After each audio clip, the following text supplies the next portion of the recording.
Sets and functions, unit number 5, exercise 5.1। आज के इस लेसन में हम इस एक्सरसाइज के क्वेश्चन सॉल्व करने जा रहे हैं। ये नया चैप्टर है, चैप्टर नंबर 5। इससे पहले हम 4 चैप्टर्स कवर कर चुके हैं। इस एक्सरसाइज को शुरू करने से पहले जो बेसिक इसमें टर्म इन्वॉल्व है, जो बेसिक थ्योरी इस एक्सरसाइज से पहले इन्वॉल्व है, वो है सेट्स। सबसे पहले हम यहाँ पर पढ़ेंगे सेट्स और ऑपरेशंस ऑन सेट्स। एक्सरसाइज 5.1 जो है वो बेस्ड है टोटली सेट्स और ऑपरेशंस ऑन सेट्स। अब ऑपरेशंस ऑन सेट्स में इन्वॉल्व क्या है उसे भी हम देखेंगे, बट सबसे पहले आते हैं सेट की तरफ। बिल्कुल आप ग्रेड 6 में भी पढ़ चुके हैं व्हाट इज सेट, फिर ग्रेड 7 में, 8th में, और अब आप इसे फिर पढ़ रहे हैं ग्रेड 10 में। तो सबसे पहले सेट की डेफिनेशन लिखते हैं। A set is a well defined collection of distinct objects. This is a very simple definition for the term set. Okay, a set is a well defined collection. This is the most important point, well defined. ठीक है ना। set basically होता है collection, किसी चीज़ के मजमुए को कहते हैं। जब आप चंद चीज़ों को इकट्ठा करते हैं तो वो जो चीज़ें आपने इकट्ठी की हैं उसे हम कहते हैं set। अब मुख्तलिफ सेट्स हो सकते हैं, जैसे अगर हम मैथ्स में बात करें या नंबर्स की अगर हम बात करें तो 1 से लेकर 10 तक ये भी एक कलेक्शन ऑफ नंबर्स है, यानी कि एक सेट है। ठीक है, आपके हाथ में मौजूद जो कीज़ का बंच ऑफ कीज़ है, जिसे हम कहते हैं चाबियों का गुच्छा, ये भी एक सेट हो सकता है। इसी तरह और भी बहुत सारे सेट्स हैं, जैसे स्टार्स इन द स्काई। ठीक है, ये भी एक सेट हो सकता है। अब इसमें 2 कैटेगरीज के सेट आते हैं, एक होता है फाइनाइट और दूसरा है इन्फिनिट। फाइनाइट ऐसे सेट्स होते हैं जिनके एलिमेंट्स काउंटेबल हो, जिन्हें आप काउंट कर सकें, और इन्फिनिट ऐसे सेट्स जिनके एलिमेंट्स आप काउंट नहीं कर सके, जैसे रियल नंबर्स का सेट। अब नंबर्स कितने हैं, क्या किसी को पता है कि नंबर की आखिरी हद कहाँ तक है? बिल्कुल, नंबर की कोई लिमिटेशन नहीं है, नंबर की कोई आखिरी हद नहीं होती। तो इस तरह के सेट्स को हम कहते हैं इन्फिनिट सेट। बहरहाल उस डिटेल्स पे आगे चलेंगे। सबसे पहले तो हमने यहाँ पे डिफाइन किया है set. A set is a well defined collection of distinct objects. मुख्तलिफ चीज़ें बट वेल डिफाइंड। आगे इसको हम देखेंगे कि ये वेल डिफाइंड कैसे होता है, क्या मतलब होता है इस वेल डिफाइंड का। जैसे मैंने आपसे कहा 1 से लेकर 10 तक ये है सेट ऑफ नंबर्स। अब 1 is different from 2, 2 is different from 3, 3 is different from 4, 5 is different from 6, 9 is different from 10. So ये well defined है, मीन्स इसमें हर नंबर की अपनी एक वैल्यू है। 1 की अपनी वैल्यू है, 2 की अपनी वैल्यू है, 3 की अपनी वैल्यू है, 4 की अपनी वैल्यू है। सो ये जो 1 से लेकर 10 तक जो मैंने आपको नंबर्स का सेट बताया, इसे हम पढ़ते हैं well defined collection of different numbers, इसीलिए इसे पढ़ेंगे सेट। आगे, sets are usually denoted by capital letters like ABC। आप सेट को डिनोट करेंगे तो कैपिटल लेटर्स यूज करेंगे, जैसे ABC। The objects of set are called its elements और मेंबर्स। अब सेट के अंदर जो ऑब्जेक्ट्स होते हैं, जिन चीज़ों को आपने कलेक्ट किया है, जैसे आपने 1 से लेकर 10 तक नंबर्स को कलेक्ट किया है, ये जो 1 2 3 4 5 6 7 8 9 और 10 है, इसे हम कहते हैं मेंबर्स और elements of the set. The objects of a set are called its elements और members. The members of a set are usually denoted by small letters ABC। अच्छा, जो सेट के एलिमेंट्स है, जो कलेक्शन आप करते हैं ऑब्जेक्ट्स की सेट के लिए, उन ऑब्जेक्ट्स को हम कहते हैं एलिमेंट्स और मेंबर्स ऑफ द सेट। जैसे मैंने आपसे कहा ना कि आप 1 से लेकर 10 तक जो नंबर्स कलेक्ट करेंगे, तो ये जो 1 2 3 4 5 6 7 8 9 10 है, इन्हें हम पढ़ेंगे एलिमेंट्स और मेंबर्स ऑफ द सेट। इसी तरह the members of a set are usually denoted by small letters. अच्छा, अब इसमें देखिए, अगर आपने सेट्स को, फॉर एग्जांपल एक सेट ये भी हो सकता है कि the set of vowels of English alphabets. अब इंग्लिश अल्फ़ाबेट्स के वॉवल्स कौन से हैं? AEIOU। अब ये भी एक सेट है।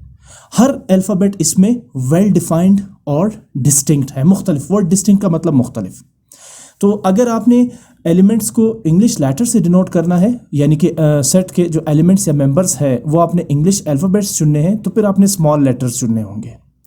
और अगर आपने सेट को डिनोट करना है तो फिर आप उसे कैपिटल लेटर से डिनोट करेंगे। हम फर्दर भी इसे एक्सप्लेन करेंगे एक्सरसाइज में। For example, if x is an element of set A, कैसे पढ़ेंगे? If x is an element of set A, then we can write x belongs to A। ठीक है ना। अगर एक सेट A है, फॉर एग्जाम्पल एक सेट A है, फॉर एग्जाम्पल इस सेट A के एलिमेंट्स हैं, मैं यहाँ पर एग्जाम्पल लिख देता हूँ। फॉर एग्जाम्पल आपके पास एक सेट A है, A, क्योंकि हम सेट को डिनोट करते हैं कैपिटल लेटर से, और इस सेट के एलिमेंट्स है X Y एंड Z। ठीक है ना। फॉर एग्जाम्पल ये एक सेट है जिसके 3 एलिमेंट्स है एक्स वाई जेड। अच्छा, सेट के एलिमेंट्स को रिप्रेजेंट कैसे किया जा सकता है? आप यहाँ पर यूज करेंगे करली ब्रैकेट्स और हर एलिमेंट के बाद कॉमा पुट करेंगे। अब इस सेट के 3 एलिमेंट्स है एक्स वाई जेड। तो अगर यहाँ पर कह रहे हैं कि if x is an element of set ए, अगर एक्स इस सेट ए का एक एलिमेंट है जैसे आप देख सकते हैं, then we can write x belongs to A. इस सिंबल को क्या पढ़ेंगे? Belongs to. और उर्दू में इसका मतलब क्या होगा कि x जो है वो ताल्लुक रखता है सेट ए से, यानी x एक एलिमेंट है जो सेट ए का हिस्सा है या सेट ए से ताल्लुक रखता है, जैसा कि आप यहां पर क्लियरली देख सकते हैं। इसी तरह y के लिए क्या पढ़ेंगे? y is an element of set A, therefore we can write it y belongs to A। और इसी तरह z के लिए z belongs to set A। और इसे रीड कैसे करेंगे? and read as x belongs to set A। आगे चलते हैं। अच्छा, अब ये जो मैंने आपसे कहा शुरू में कि वेल डिफाइंड ऑब्जेक्ट्स कौन सी होती है जिन्हें आप सेट के कैटेगरी में शामिल कर सकते हैं। अच्छा, example of objects that are not sets, ठीक है ना। अब कुछ ऑब्जेक्ट्स ऐसी भी होती हैं जो जिनको आप सेट्स डिक्लेयर नहीं कर सकते। अगर वो वेल डिफाइंड नहीं है तो वो सेट नहीं होंगे। जैसे कलेक्शन ऑफ इंटरेस्टिंग मूवीज, अब ये भी तो एक सेट हो सकता है ना। अगर मैं आपसे कहूं कि आप एक ऐसी कलेक्शन बनाए मूवीज की जो आपको दिलचस्प लगती हैं, जो आपको इंटरेस्ट है जिसमें, तो क्या आपको पता है कि कितने मूवीज होंगी? या क्या मैं ये कह सकता, अगर मैं ये क्वेश्चन करूं कि आप एक ऐसा सेट बनाए मूवीज का जो मुझे पसंद हो, तो अब हो सकता है कोई मूवी कभी मुझे पसंद आ जाए, कभी कोई मूवी मुझे पसंद ना आ जाए, तो ये वेल डिफाइंड नहीं है, ठीक है ना। अब कितने लोगों को कितनी मूवीज पसंद है? अब हो सकता है एक मूवी है जो 10 में से 5 लोगों को पसंद है और बाकी 5 लोगों को पसंद नहीं है, या हर एक दूसरे बंदे को पसंद है और थर्ड पर्सन को वो मूवी पसंद नहीं है। तो ये वेल डिफाइंड नहीं है। इस टाइप की जो कलेक्शन होती है उसको हम सेट नहीं डिक्लेयर कर सकते, ठीक है ना। कलेक्शन ऑफ इंटरेस्टिंग मूवीज, भाई बहुत सारी मूवीज हो सकती है जो इंटरेस्टिंग है।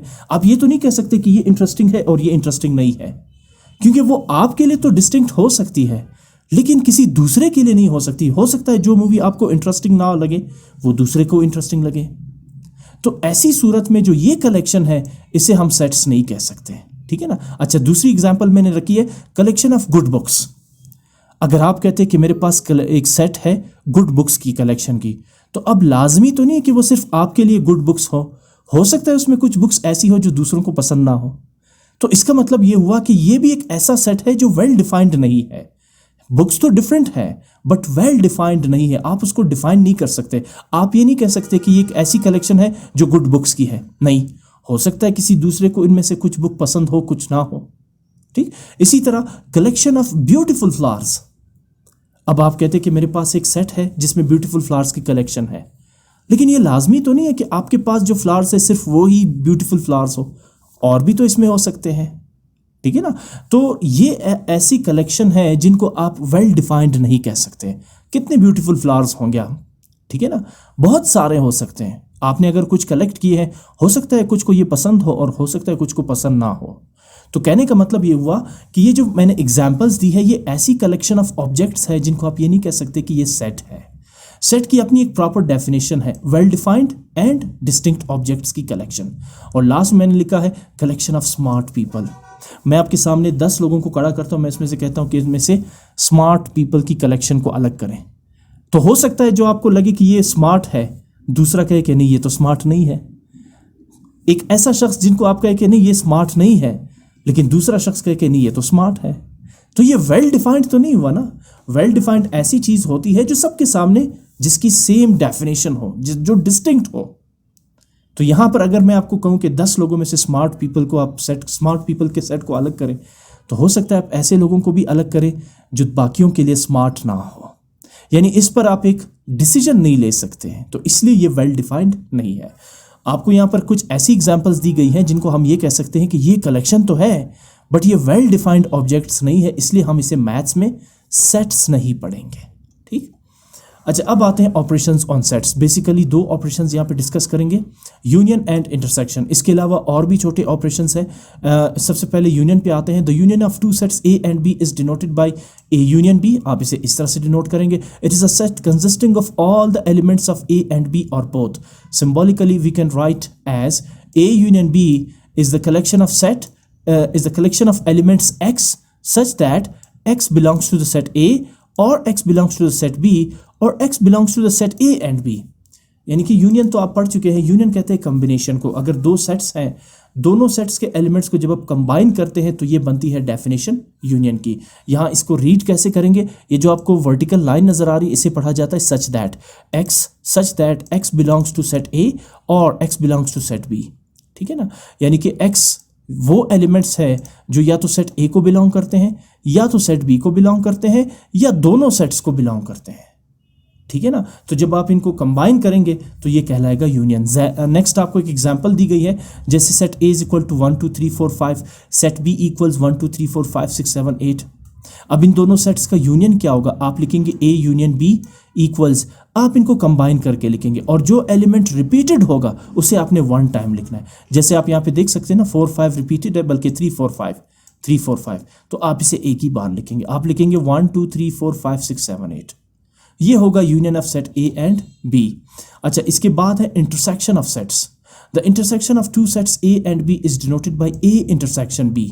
यूनियन को आप उल्टा करेंगे तो ये बनेगा intersection. It is a set whose elements are the elements of both A and B।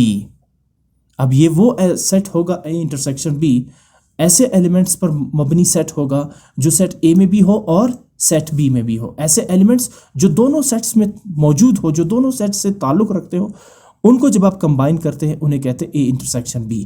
दूसरे अल्फाज में आप ये कह सकते हैं कि A इंटरसेक्शन B का मतलब ये है कि वो एलिमेंट्स जो सेट A में भी है और सेट B में भी है, यानी कॉमन एलिमेंट्स।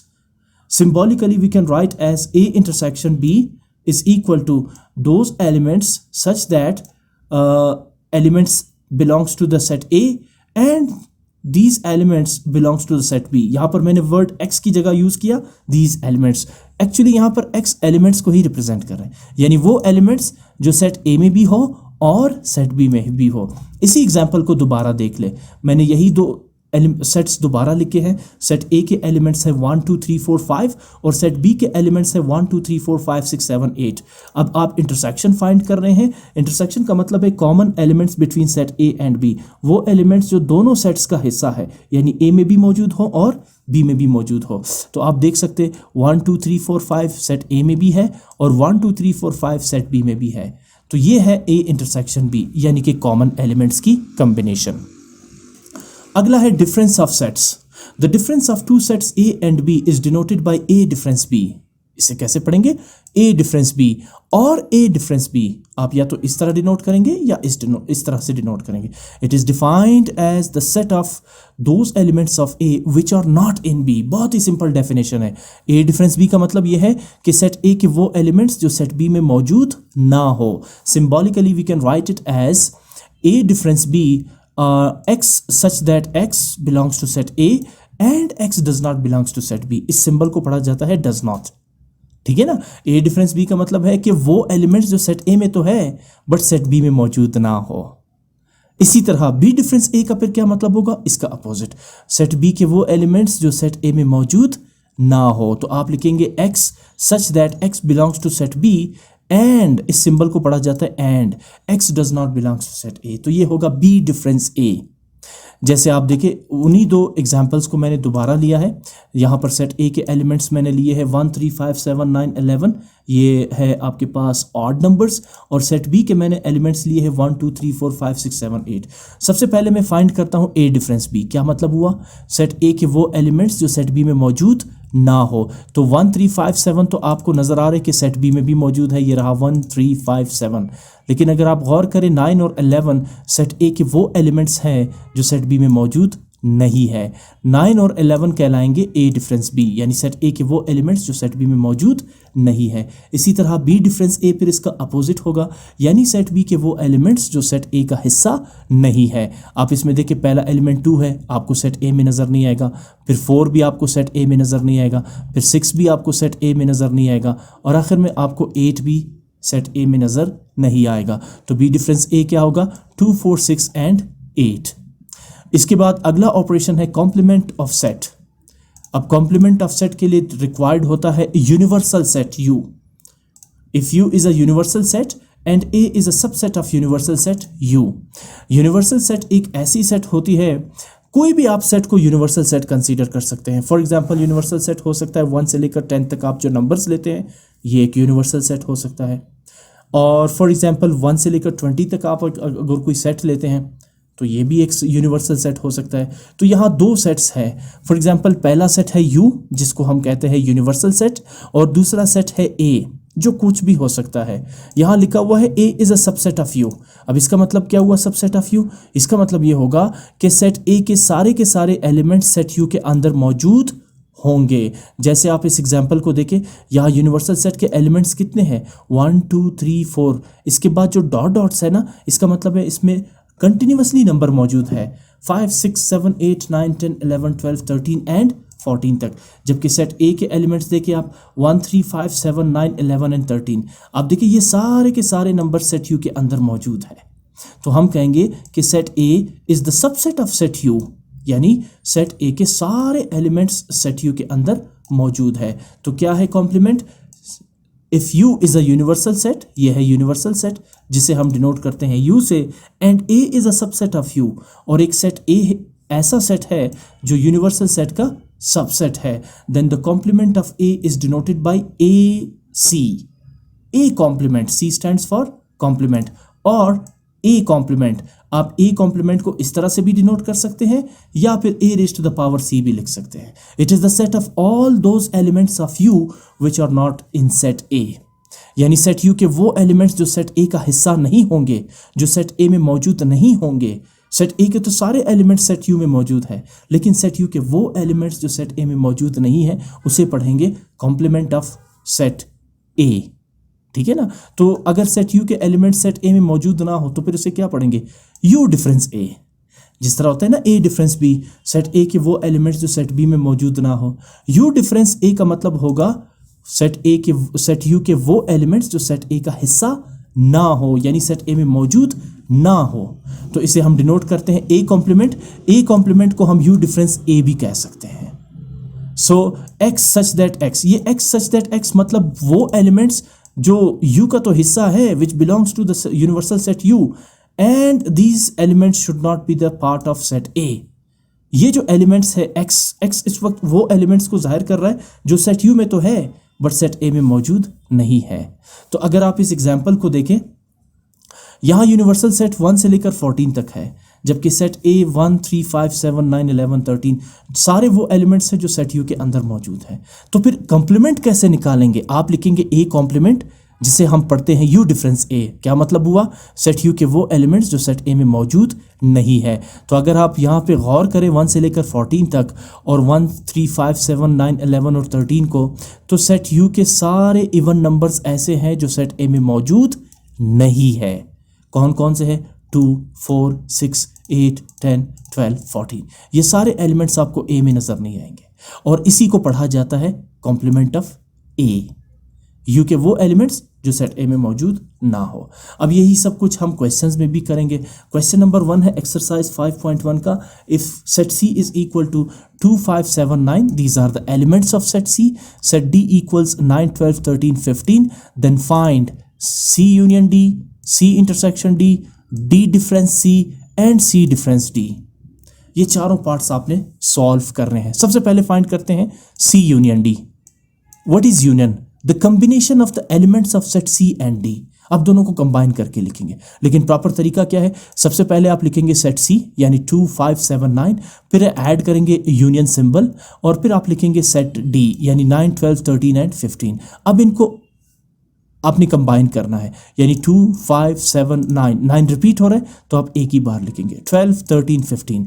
ये रहा C यूनियन D, यानी the combination of set C and D। ये हो गया फर्स्ट पार्ट। सेकंड पार्ट क्या कह रहा है कि C intersection D। What is intersection? Common elements of set C and D। तो आप सबसे पहले क्या लिखेंगे? सबसे पहले आप लिखेंगे सेट C के एलिमेंट्स, फिर आप ऐड करेंगे इंटरसेक्शन सिंबल, और बाद में आप लिखेंगे सेट D के एलिमेंट्स। कौन से एलिमेंट्स हैं इन दोनों सेट्स में जो दोनों के अंदर मौजूद हो, जो कॉमन हो? आपको इस वक्त 9 ही नज़र आ रहा है, मैं आसानी के लिए इसका कलर चेंज कर देता हूँ। इसके अलावा कोई एलिमेंट ऐसा नहीं है जो इन दोनों सेट में मौजूद है। इसी को पढ़ा जाता है इंटरसेक्शन। तो आप लिखेंगे C intersection D equals 9। Union में सबको कंबाइन करना है, जबकि इंटरसेक्शन कॉमन एलिमेंट्स को कहते हैं। अच्छा, थर्ड पार्ट है डी डिफरेंस सी। क्या पढ़ेंगे? D difference C. तो डी डिफरेंस सी की डिफिनेशन क्या होगी? सेट डी के वो एलिमेंट्स जो सेट सी में मौजूद ना हो। Simple is that. क्या करेंगे? सबसे पहले आप सेट डी के एलिमेंट्स लिखेंगे बिकॉज पहले डी मौजूद है, फिर आप लगाएंगे डिफरेंस सिंबल, इसे पढ़ते हैं डिफरेंस साइन, फिर आप लिखेंगे सेट सी के एलिमेंट्स 2 5 7 9। अब डी डिफरेंस सी, डी के वो एलिमेंट्स जो सी में ना हो, सी के वो एलिमेंट जो डी में ना हो, ऐसा नहीं, डी के वो एलिमेंट्स जो सेट सी का हिस्सा ना हो। तो चेक करते कौन कौन से एलिमेंट्स हैं। सबसे पहले 9 देखें, यहाँ पर मौजूद है सी में, चले इसको छोड़ देते हैं। 12 देखें, 12 वहाँ पर नहीं है तो ये 12 को आप हाईलाइट कर लें। 13 और 15 ये दो एलिमेंट्स भी सेट सी में मौजूद नहीं है। तो डी डिफरेंस सी क्या बनेगा? सेट सी के एलिमेंट्स 12, 13 और 15 ऐसे एलिमेंट्स हैं जो सी में मौजूद नहीं है। तो आप लिखेंगे D difference C equals 12, 13 and 15। अगले स्टेप की तरफ मूव करते हैं। सॉरी, अच्छा, फोर्थ पार्ट है C difference D. Now C difference D is opposite to D difference C. तो आप क्या करेंगे? सबसे पहले आप लिखेंगे सेट सी जिसके एलिमेंट्स है 2 5 7 9, फिर आप ऐड करेंगे डिफरेंस सिंबल, और अब आप लिखेंगे सेट डी के एलिमेंट्स 9 12 13 एंड 15। सेट सी में वो एलिमेंट्स ढूंढे जो सेट डी में मौजूद ना हो। कौन से एलिमेंट्स हैं? 2 है, ठीक है ना, यहाँ पर नहीं है।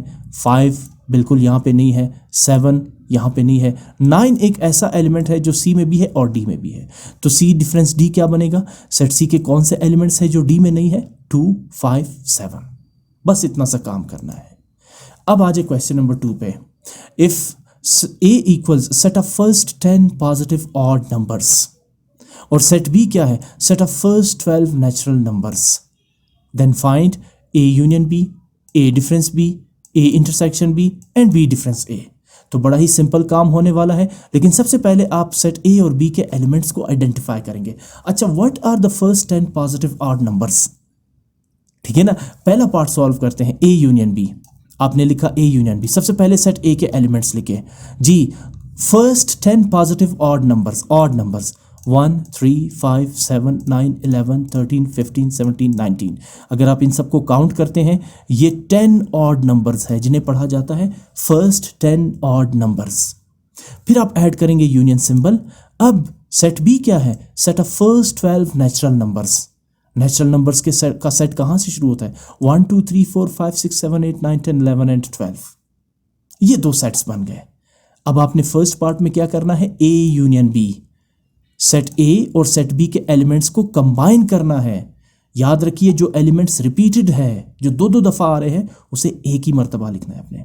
तो आप लिखेंगे ए यूनियन बी। जब आप इन दोनों सेट्स को कंबाइन करेंगे तो ये लिखे 1 2 3 4 5 6 7 8 9 10 11 12, उसके बाद 13 15 17 19, क्योंकि 13 से पहले जितने भी एलिमेंट्स हैं वो सेट बी के अंदर ऑलरेडी मौजूद है। तो ए यूनियन बी क्या बनेगा? 1 2 3 4 5 6 7 8 9 10 11 12 13 15 17 18। अब 14 16 और 18 इनमें है ही नहीं, लिहाजा इसे यहाँ पर भी लिखने की जरूरत नहीं है। जो मौजूद है बस आपने उन्हें ही लिखना है।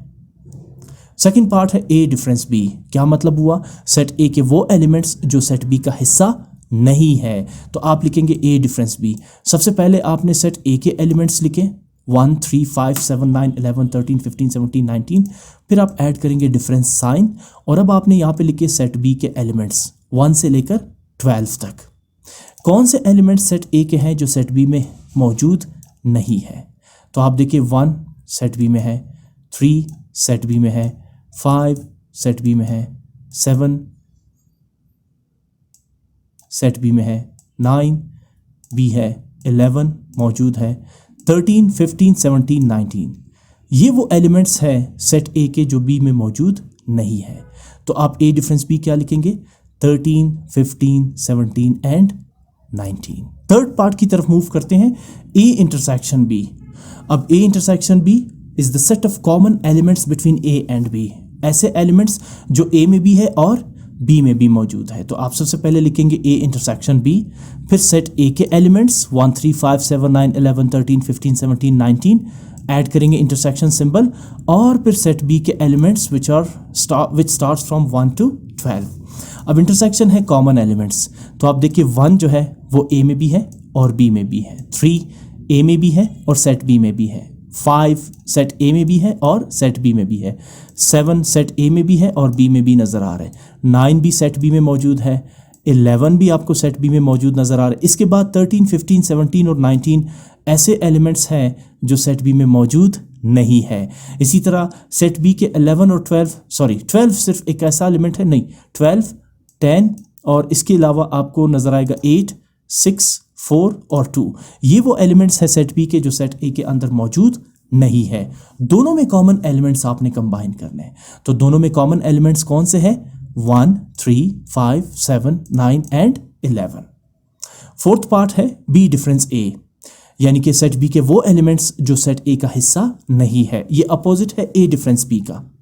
तो सबसे पहले आप लिखेंगे सेट बी के एलिमेंट्स, ए नहीं बी, बिकॉज बी डिफरेंस ए की बात हो रही है। 1, 2, 3, 4, 5, 6, 7, 8, 9, 10, 11 एंड 12। उसके बाद ऐड करेंगे डिफरेंस सिंबल और अब आप लिखेंगे सेट ए के एलिमेंट्स 1, 3, 5, 7, 9, 11, 13, 15, 17 एंड 19। तो कौन से एलिमेंट्स हैं सेट बी के जो सेट ए में आपको नज़र नहीं आ रहे हैं? सबसे पहले आप देखिए 2 आपको सेट ए में नज़र नहीं आएगा, फिर आप देखिए सेट एलिमेंट 4 आपको सेट बी में नज़र नहीं आएगा, फिर आप देखिए एलिमेंट 6 ये भी आपको सेट बी में ए में नज़र नहीं आएगा, फिर आप देखिए एलिमेंट 8 ये भी आपको सेट ए में नज़र नहीं आएगा, ठीक है ना। इसी तरह ये सारे बी के वो एलिमेंट्स हैं जो सेट ए में मौजूद नहीं है। इसी तरह अगर आप देखिए एलिमेंट 10 सेट बी का, ये भी आपको नीचे सेट ए में नज़र नहीं आ रहा। फिर अगर आप देखें 11 ये यहाँ पर मौजूद है, इसको छोड़ दें। 12 एक ऐसा एलिमेंट है सेट बी का जो सेट ए के अंदर मौजूद नहीं है। तो what is B difference A? 2, 4, 6, 8, 10 and 12। अच्छा 12 यहाँ पर मैंने ऐड नहीं किया, इसको भी यहाँ पर ऐड कर देते हैं 12, ठीक है ना। तो सेट बी के ये वो सारे एलिमेंट्स हैं, यानी 2, 4, 6, 8, 10, 12 जो सेट ए 1, 3, 5, 7, 9, 11, 13, 15, 17, 19 में मौजूद नहीं है। बेशक 15, 17, 19 सेट बी ए के ऐसे एलिमेंट्स हैं जो बी में मौजूद नहीं है, लेकिन हम बात कर रहे हैं बी डिफरेंस ए की।